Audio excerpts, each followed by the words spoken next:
It's the fear of the Lord that restricts a man from doing evil. Let me tell you, ladies here, one of the greatest requirements you need in a man you marry is a man that fears the Lord. Let me tell you, a man that fears the Lord will never cheat on you. No matter how beautiful you are, a man can cheat on you 100 times. If you like, have all the things he wants. You have all the things. You now have extra of the things he wants. If the man does not have the fear of the Lord, he will cheat on you. He might be talking in tongues and be cheating on you on top. Libla lo, lo lo lo, lo lo lo, libla lo. He'll be cheating on you. You need a man that have the fear of the Lord. If you marry a man that have the fear of the Lord, you are safe. He will not hurt you, not because of you. He will not hurt you because of the Lord. He has the fear of the Lord. And I need to tell you that there are few men that has the fear of the Lord today. But I know you have to be one of them. The men listening to me, you should be one of those men that have the fear of the Lord. The fear of the Lord is lacking in this generation. People no longer have the fear of the Lord. That's how if you want to know a man who doesn't have the fear of the Lord, check how he talks. You don't need to do much. Don't do much studies. Just check how he talks. Because the fear of the Lord begins with changing your language, changing how you talk. God said you should say this way. When God just said something, this is where I want you to talk. You just be talking like that. That's how to know a man that has the fear of the Lord. Are you with me, somebody?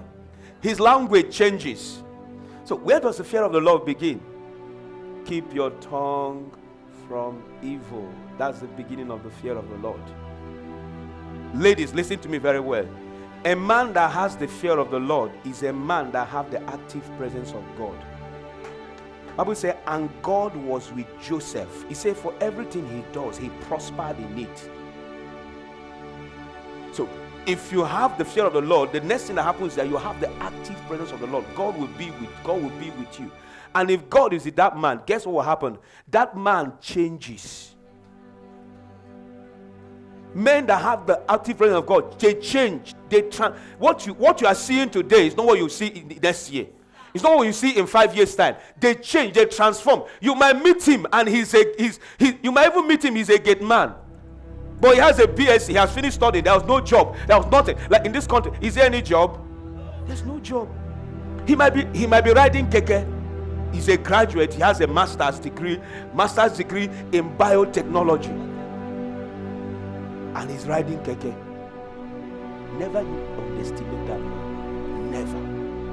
Never you underestimate that man. You will be a fool to underestimate a man that have the fear of God, because he has the active presence of God. He changes. That man changes. Remember, the man called Joseph came. Suddenly he changed, transformed. And the master's wife lied against him and he was put in prison. He was in prison for how many years? 13 years. He was in prison for 13 years. But guess what? If you watched his life, his story, he kept transforming. Check from the time he was in his father's house. He told his brethren that he had a dream. They hated him. He told them he had another dream. They hated him the more. Before you know, they carried him, bound him, put him in a hole. From putting in a hole, they sold him into slavery to the Ishmaelites. The Ishmaelites carried him, and by the time the Ishmaelites carried him to Egypt, he transformed. The transformation was that because God was with him, they could have sold him to a man that is a cobbler. They could have sold him to a man that is into one business that doesn't make any sense. But guess what? Because God was with him, he transformed. The presence of God made those people. They sold him to Potiphar, and he was there. He kept transforming. They moved him, even though he was slowed down by Potiphar's wife, and he was put in prison. He transformed. And he became in charge of the prison. The prison, the prison warden, the guy who was in charge of the prison, handed over everything to him, because he keeps transforming. From there, he interpreted a dream. The interpreting of the dream was a transformation. He transformed. He said, when you get out of here, remember me. The guy left and forgot him. Years after, Pharaoh was in need, and the guy said, wow, my Lord, there's somebody that interpreted my dream. And they came and brought him. He transformed again, became the prime minister. Before you know, he transformed again, became very wealthy. That Pharaoh, I think Pharaoh called him my Lord.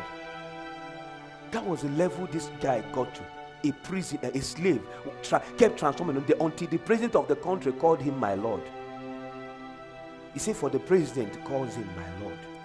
That was how he kept transforming. Why? Because he had the fear of the Lord. Some of you here, you will not marry a man because he doesn't have anything. You are looking for a man that has Lamborghini, Countach. You are looking. He has fleets of cars and houses. That's what you want to marry. And then you wait and wait and wait, and then when you are now into your 38, 39, you are hit 40s. You need emergency prayers. We are the one that caused it. You are the one that caused it. Brothers that have the fear of the Lord in church have been asking you, like, let's do this thing now, let's do it. You look at him. You see, I have my spec.